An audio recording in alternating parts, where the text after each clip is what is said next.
So you rolling or what? What's going on? Kareem hard-hitter Mayfield. Got my dog Gucci with the Gucci belt, man. You know we out here. Hey, look, check this out though. You see the shirt right here, man. We on Fillmore Street, but this is Phil Mo. We the last of the Mohicans. But before these young cats out here, they out here shooting each other. We was the last ones with the hand games. You know what I mean? So they was the one that inspired me. They was honestly, you know, told me to put the guns down. And man, now I'm throwing them things, man. My family members pretty much stayed in all these buildings, so I was in and out of these buildings every other day and just hanging around, you know. But now, man, I just come and just try to spread a message of doing something successful, if it's not boxing or if it's not sports, just being successful in life in general, man, being a champion in life. We don't have too many leaders nowadays, man, and I mean, it's a whole new story nowadays. Our leaders is not necessarily a good look, you know. They may speak a good word and they end up coming with some type of controversy come out on them or something like that. It's crazy because all our leaders now is pretty much entertainers, you know. So that's why, you know, I don't mind being a role model, honestly. We're proud of him. We're proud of him, not only for what he's doing, but the fact he doesn't forget where he started, and he doesn't leave these youngsters behind him, trying to bring them up out of it. That's right. And it doesn't matter how far he goes, he's already a champ. Yeah. Boxamentary. Yeah, buddy. Already.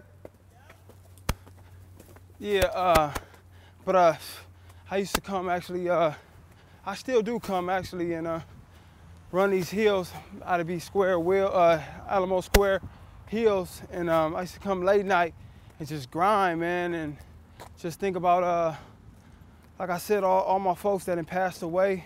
These are the first hills I was running. It was funny because my coach had me running these hills and he was just like, this is what boxing is gonna take.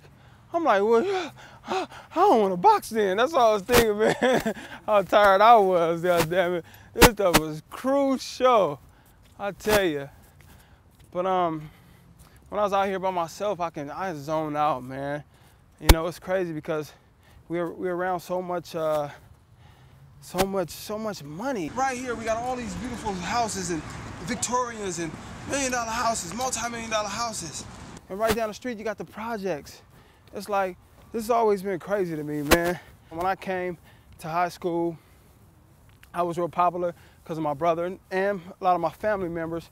They always were popular, so I was a popular guy in school, and that just sort of deterred me from doing my work because I had too much stuff to not do. That don't make sense, right? But I had nothing to do but be in trouble. But man, this is the school right here, man, Ida B. Wells. Check it out, man. This is where it all started. A friend of mine named Amor, he had mentioned that it was a boxing gym that had opened in the basement of the continuation school. This is actually after I stopped coming to Ida B. Wells. And I'm like, box. I never really thought about boxing, honestly. I would watch it from time to time, but I wasn't an avid boxing fan. I'm like, he told me probably about 3 weeks later, you know, like I said, I was just hanging. I don't mind that devil workshop. I was hanging and just being idle, you know. So I'm just like, one day I was bored. I'm like, I'm gonna go check it out. Went up here, had a little gym, there was a few up here. I came in here thinking that everybody was gonna be, I don't know, mean or something. So I came up here with my mean mug, like food, you know what I mean? Actually, everybody was like nice, you know. It was a surprise to me. We knew how to chuck them, you feel me? So I was like, yeah, I chuck them. I know how to chuck them. So they was like, all right, we'll get in there. They put me in there with this Samoan-looking dude. And I'm like, okay, kind of big, but honestly, I wasn't afraid because in the streets ain't no weight classes, and you know, if you can talk the mess, you know, you better be able to back it up. So I never thought of weight classes. Oh, he's not my size. I'm like, let's do it. I get in there, put it in, put it on him. Bing, dropping. About 2 rounds, dropped him twice. Anyways, Johnny Mason, rest in peace, OG Johnny Mason. He was a former professional. Ben Batista, which is my coach now, he was the owner of the gym. He wasn't here at the time. Johnny Mason was like, man, you got a whole lot of talent. He said, I ain't gonna change nothing about your homeboy. I ain't gonna change nothing about. He was an 81-year-old man that was that's OG, man. We call him OG, original gangster.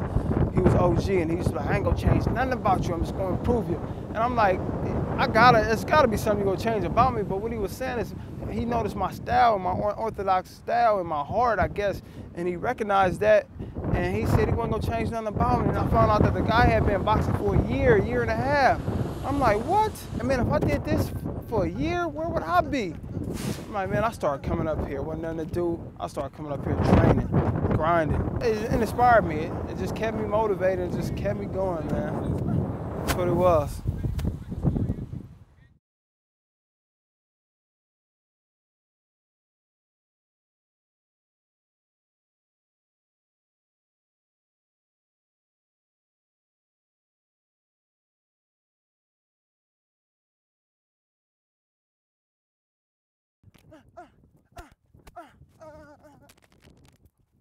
I want to say hi to my fellow boxer.